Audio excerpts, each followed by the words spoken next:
آج کے دور میں بہت زیادہ ہماری بیماریاں اور پریشانیاں ان کا سبب نظر بد ہے۔ اکثر لوگ یہ سمجھتے ہیں جادو بڑا مسئلہ ہے، جنات کا سایہ بڑا مسئلہ ہے، لیکن اللہ کے پیغمبر علیہ السلام نے جو اپنی امت کو سمجھایا ہے وہ یہ ہے کہ سب سے بڑا مسئلہ نظر بد کا ہے۔ جیسا کہ آپ علیہ السلام کی حدیث ہے، آپ فرماتے ہیں اللہ تعالیٰ کی قضاء اور تقدیر کے بعد سب سے زیادہ اموات میری امت میں سے نظر بد کی وجہ سے ہوں گی۔ اور اسی طرح سے نبی علیہ السلام فرماتے ہیں کہ یہ نظر بد کا لگنا اتنا خطرناک ہے، انسان کو یہ نظر قبر کے اندر لے جاتی ہے اور اونٹ کو ہنڈیا تک پہنچا دیتی ہے۔ جبکہ ناظرین، اونٹ بڑا مضبوط جانور ہے، کتنے دنوں تک پیاسا رہ سکتا ہے، کانٹے کھا کے گزارا کر لیتا ہے، صحراؤں میں چلتا ہے، لیکن نظر بد اتنی سخت ہوتی ہے کہ اس کے ساتھ اونٹ فوت ہو جاتا ہے، اونٹ مر جاتا ہے اور وہ ہنڈیا تک پہنچ جاتا ہے۔ اسی لیے یعقوب علیہ السلام کے بارے میں سورہ یوسف کے اندر اللہ رب العالمین نے بیان کیا ہے کہ جب ان کے بیٹے مصر میں جا رہے تھے تو اپنے بیٹوں سے یہ بات کہتے ہیں کہ میرے بیٹوں لا تدخلوا من باب واحد، کسی ایک دروازے سے سب تم شہر کے اندر داخل نہ ہونا، بلکہ مختلف دروازوں سے شہر میں داخل ہونا۔ وجہ کیا تھی؟ کہیں نوجوان بھائیوں کو دیکھ کر کسی کی نظر نہ لگ جائے کہ یہ سارے نوجوان ہیں، بڑے خوبصورت ہیں، ان کو نظر نہ لگ جائے۔ تو یعقوب علیہ السلام نے اپنے بیٹوں کو یہ نصیحت کی تھی۔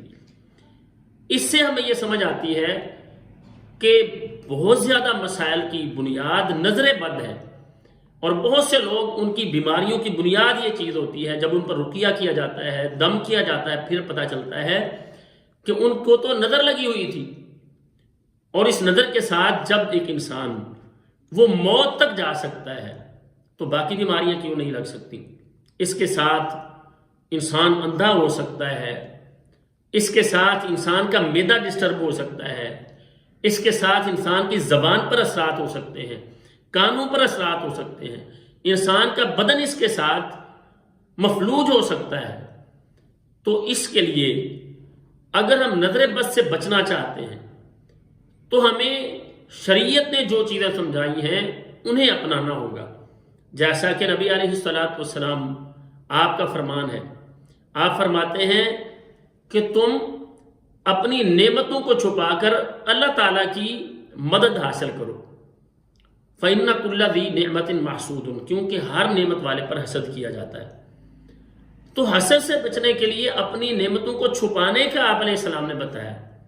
ہم کیا کرتے ہیں؟ ہم اپنی باتیں ہم سمجھتے ہیں یہ میرا دوست ہے، میں نے تو اس سے بات شیئر کی ہے، یہ تو میرا رشتہ دار ہے، میں نے اس کے سامنے اپنی بات بیان کی ہے، اس سے مجھے کیا نقصان ہوگا؟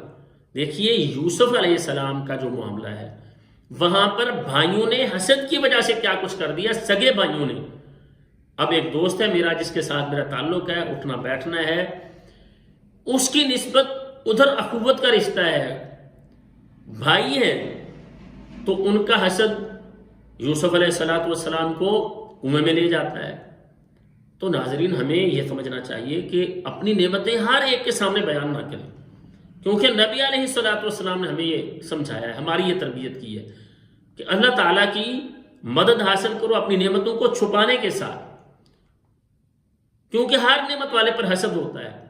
ہمیں نہیں پتا کون اس پر حسد کرے گا، ہمیں نہیں معلوم جس کے سامنے ہم بیان کر رہے ہیں وہ میری کامیابی کو دیکھ کر کیا اثر لے گا، اس کے ذہن میں کیا بات آئے گی، میرے بارے میں وہ پوزیٹیو سوچے گا یا نیگیٹو سوچے گا، مجھے معلوم نہیں ہے۔ تو اس لیے پہلے نمبر پر نظر بد سے بچنے کے لیے اپنی نعمتوں کو چھپانے کی عادت بنا لیں۔ اسی طرح سے اپنی خوشیاں ان کو چھپائیں، اپنی کامیابیاں چھپائیں۔ اللہ تعالیٰ نے کوئی خوشی دی ہے، ضروری نہیں کہ آپ ہر ایک کے سامنے اس کو بیان کریں۔ اللہ تعالیٰ نے آپ کو کوئی نعمت عطا کی ہے، ضروری نہیں ہے کہ آپ ہر ایک کو بتاتے رہیں کہ میرے پاس یہ نعمت ہے۔ آج تو ویسے بھی آج کے دور میں یہ ہے کہ کہیں اچھی جگہ پر کھانا کھانے چلے جاتے ہیں، ہم وہاں سے سیلفیاں بنا کے اپلوڈ کر دیتے ہیں۔ کوئی شادی کا موقع آتا ہے، تصویریں بنتی ہیں، وہ اپلوڈ ہوتی ہیں اور دوستوں کو دکھائی جاتی ہیں۔ کوئی اچھی گاڑی ہم نے لے لی ہے تو فوراً اس کو نیٹ پر چڑھاتے ہیں تاکہ ہر ایک کو پتہ چلے کہ میرے پاس گاڑی آ گئی ہے۔ اب کتنے لوگ ہوں گے جو حسد کرنے والے ہوں گے، اور ان کا حسد، اس کا نتیجہ یہ ہوگا، بڑے سارے لوگوں کے ساتھ ہوتا بھی ہے، دورے پڑنا شروع ہو گئے، خون کی چھینٹیں پڑنا شروع ہو گئے، اور بالخصوص نئی نئی شادی ہوئی ہوتی ہے، ہمارے پاس ایسے واقعات بھی آتے ہیں، نئی نئی شادی ہوئی تھی اور پہلے دن ہی بچی کو دورے پڑنا شروع ہو گئے، اور باتیں کیا ہوتی ہیں، لگتا ہے کہ خالہ نے جادو کر دیا۔ تو ناظرین وہاں پر کیا ہوتا ہے، نظر لگتی ہے، حسد ہوتا ہے۔ تو اس لیے اپنی خوشیوں کو، اپنی کامیابیوں کو چھپانے کی عادت بنائیں۔ اور اس کے ساتھ ساتھ تیسرے نمبر پہ، کسی کی نعمت دیکھتے ہیں تو اس کی نعمت دیکھ کر بارک اللہ کہیں، ماشاء اللہ کہیں۔ کیوں؟ اس لیے کہ جب آپ کسی کی نعمت دیکھ کر ماشاء اللہ پڑھتے ہیں، بارک اللہ کہتے ہیں، نبی علیہ السلام فرماتے ہیں جب بندہ کسی کے لیے دعا کرتا ہے، اللہ تعالیٰ اس دعا کرنے والے کے لیے اپنی طرف سے فرشتہ مقرر کر دیتے ہیں۔ جب یہ دعا کرتا ہے، کہتا ہے یا اللہ اس کو برکت دے، فرشتہ کہتا ہے یا اللہ اس شخص کو جو یہ دعا کر رہا ہے اس کو برکت عطا فرما۔ فرشتہ اس کے لیے دعا کرتا ہے۔ جب یہ کسی کے لیے ماشاءاللہ پڑھتا ہے، فرشتہ اس کے لیے ماشاءاللہ پڑھتا ہے۔ جب یہ کسی کو برکت کی دعا دیتا ہے تو فرشتہ اس کو برکت کی دعا دیتا ہے۔ تو ہمیں عادت بنانی چاہیے، جب کسی کے پاس نعمت دیکھیں تو اس کو برکت کی دعا دیں، ماشاءاللہ پڑھیں، تاکہ ہمیں بھی اللہ تعالیٰ برکت عطا فرمائے اور وہ بھی ہماری بری نظر سے بچ سکے۔ اسی طرح سے صبح و شام کے اذکار، ان کو اپنائیں، کیونکہ صبح و شام کے اذکار کے ساتھ اللہ تعالیٰ بندے کی حفاظت کرتے ہیں۔ اللہ تعالیٰ اپنی طرف سے فرشتے مقرر کر دیتے ہیں جو بندے کی حفاظت کرتے ہیں۔ بندہ اللہ تعالیٰ سے دعائیں کرتا ہے، صبح و شام کے اذکار کرتا ہے، آیت الکرسی پڑھتا ہے، اور اسی طرح سے فلق الناس پڑھتا ہے، باقی جو مسنون دعائیں ہیں ان کو اختیار کرتا ہے، تو اللہ تعالیٰ اس کی حفاظت کرتے ہیں۔ یہ بیماریوں سے بچ جاتا ہے، حسد سے بچ جاتا ہے، نظر سے بچ جاتا ہے، جادو اور جنات سے بچ جاتا ہے۔